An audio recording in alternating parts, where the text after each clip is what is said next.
नमस्कार।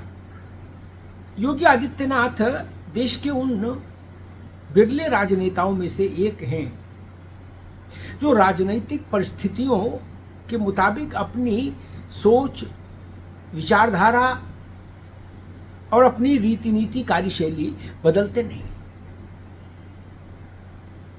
जो विचारधारा उनकी है उस विचारधारा को सार्वजनिक तौर पर उद्घाटित करने में भी वो संकोच नहीं करते। जो कार्यशैली उनकी है वही शैली वो हर मौसम में अपनाते हैं। अभी जन्माष्टमी के दिन मथुरा में एक कार्यक्रम के दौरान मंच से योगी आदित्यनाथ ने कह दिया कि बटेंगे तो कटेंगे, एक रहेंगे, नेक रहेंगे तो मजबूत रहेंगे। अब इस पर सियासी आकाश में हंगामा है। मुंडे मुंडे मत भिन्ना, जितने दल जितने नेता उतने तरीके से इसकी व्याख्या हो रही है, इस पर प्रलाप हो रहा है, इस पर विलाप हो रहा है। कहा जा रहा है कि कोई कह रहा है योगी आदित्यनाथ ने ऐसा कैसे बोल दिया। समाजवादी पार्टी और उसके अध्यक्ष कह रहे हैं कि बांग्लादेश के साथ, क्योंकि योगी जी ने इस वाक्य को कहने से पहले कहा था कि बांग्लादेश में देख रहे हो क्या हो रहा है। तो अब समाजवादी पार्टी और अखिलेश जी को समस्या ये है कि वो कह रहे हैं कि योगी जी बांग्लादेश पे कैसे बोल सकते हैं। बोले भाई क्यों नहीं बोल सकते? उन्होंने बांग्लादेश पे केवल प्रधानमंत्री बोल सकते हैं। ये प्रधानमंत्री का अधिकार है कि किसी देश के साथ क्या संबंध रहे। ओवैसी भी तिल मिला रहे हैं। वो कह रहे हैं कि भाई भारत का शासन भारत के हिसाब से चलेगा, बांग्लादेश से क्या लेना देना। योगी ने कहा था कि फलस्तीन दिखता है यहां के नेताओं को, बांग्लादेश नहीं दिखता। और फिर उन्होंने कहा, जनता से कहा कि बांग्लादेश देख रहे हो, वहां बटे तो कटे। अब इसी पर कोहराम मच गया।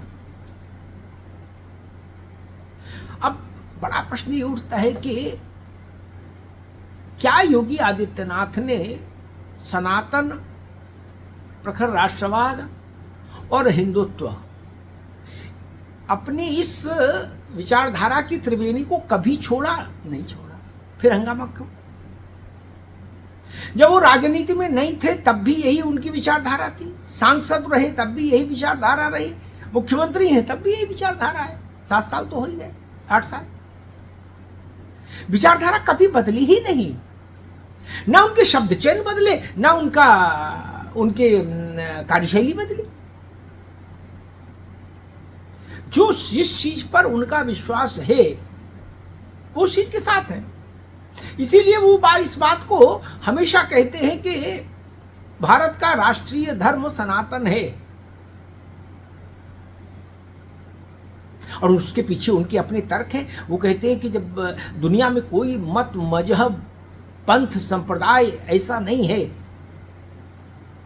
जिसकी आयु 30,000 साल तक की भी हो, तो कल्पांतर से जो सनातन चला आ रहा है वो भारत भूमि का ही क्यों, फिर तो आखिर विश्व का मूल धर्म है और भारत का तो विशेष रूप से। अब इसी पर सियासी दलों में अंताक्षरी शुरू हो जाती है कि योगी ने ऐसा क्यों कह दिया, योगी ने वैसा क्यों कह दिया। बांग्लादेश में जो स्थिति बनी वो किसी से छुपी नहीं है। आंदोलनकारियों को शेख हसीना पसंद नहीं थे। शेख हसीना की सरकार चली गई, शेख हसीना वहां से पलायन करके भारत आ गए। फिर उसके बाद हिंदुओं को निशाना क्यों बनाया गया? हिंदुओं की संपत्तियां क्यों जलाई गई? हिंदू मंदिर क्यों तोड़े गए? उनको आग के हवाले क्यों किया गया? हिंदू बहन बेटियों के साथ व्यभिचार और दुष्कर्म क्यों हुए? क्या इन प्रश्नों का उत्तर खोजने के लिए किसी रॉकेट साइंस की जरूरत है? नहीं ना। आप कहते हो हमारी लड़ाई शेख हसीना के साथ थी। अरे हसीना गई, आप शांत हो जाना चाहिए था। नहीं, आपकी लड़ाई हिंदुओं के साथ थी। जबकि हिंदू उस पूरे संघर्ष में हसीना वर्सेस अन्य की इस लड़ाई में बांग्लादेश में हिंदू का कोई लेना देना नहीं था, फिर भी मारे गए हिंदू। योगी आदित्यनाथ ने उसी संदर्भ में उसी पीड़ा को स्वर दे दिया, तो हंगामा। ओबीसी कह रहे हैं कि हम तो बांग्लादेश पर बोले हैं, योगी को नहीं सुनाई दिया तो हम क्या करें। ये वही ओबीसी है जो फिलिस्तीन जिंदाबाद का नारा पार्लियामेंट में लगा रहे थे शपथ लेते समय। तो अगर उन्होंने कह दिया योगी जी ने कि फिलिस्तीन याद रहता है बांग्लादेश नहीं, तो असत्य तो नहीं है। और सच बात है, बांग्लादेश में हिंदुओं की सुरक्षा संरक्षा के लिए भारत के भीतर से उतने प्रखर ढंग से बात नहीं उठी जितनी उठनी चाहिए थी।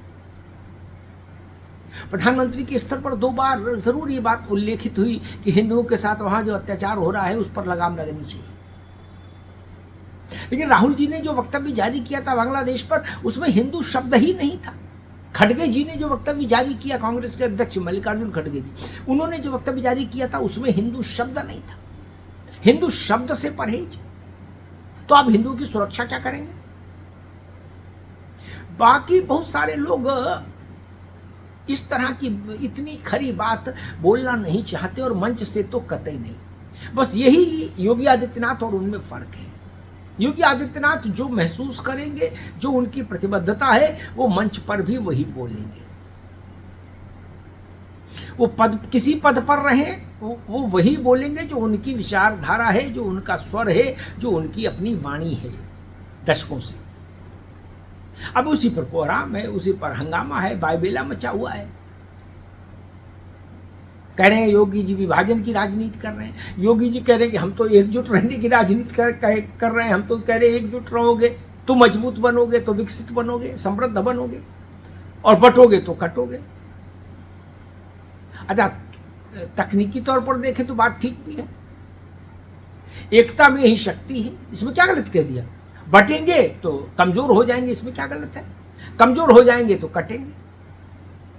कटने का कि कई भावार्थ हो सकते हैं, कई अर्थ हो सकते हैं, कई निहितार्थ हो सकते हैं।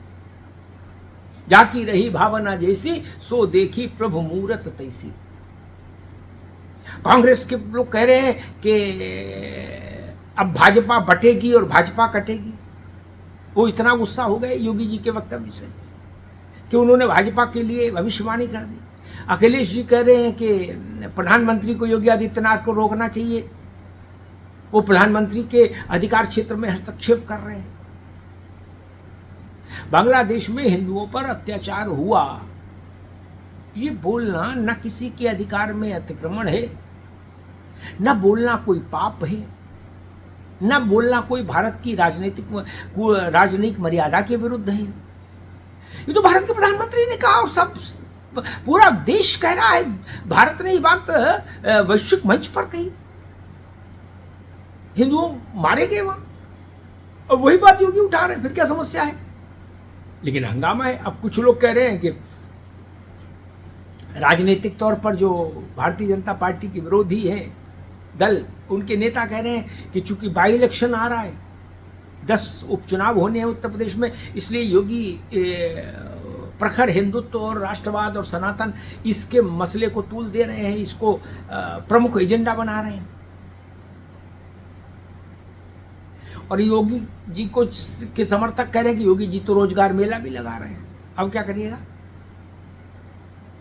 तो रोजगार मेला भी लगा रहे हैं। हाँ, लेकिन वैचारिकता के स्तर पर, प्रतिबद्धता के स्तर पर योगी कभी भी भ्रम में नहीं रहते, ये तय है, सच बात। जिस बात को उनकी अंतरात्मा स्वीकार करती है, जो उनकी धारणा होती है, उसको वो बंद कमरे में भी वही बोलते हैं और बाहर भी वही बोलते हैं। मंच से नीचे भी वही बोलते हैं और मंच के ऊपर भी वही बोलते हैं।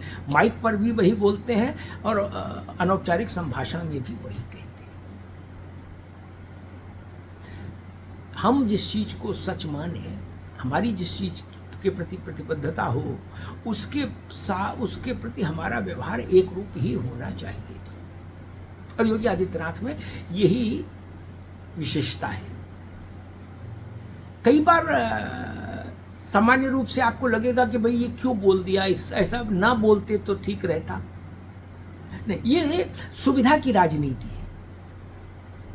परिस्थितियों के अनुरूप सुविधाजनक शब्दों का इस्तेमाल करना और धारणाओं का इस्तेमाल करना, योगी आदित्यनाथ इसके पक्ष में कभी नहीं रहे, न पहले रहे न आज है।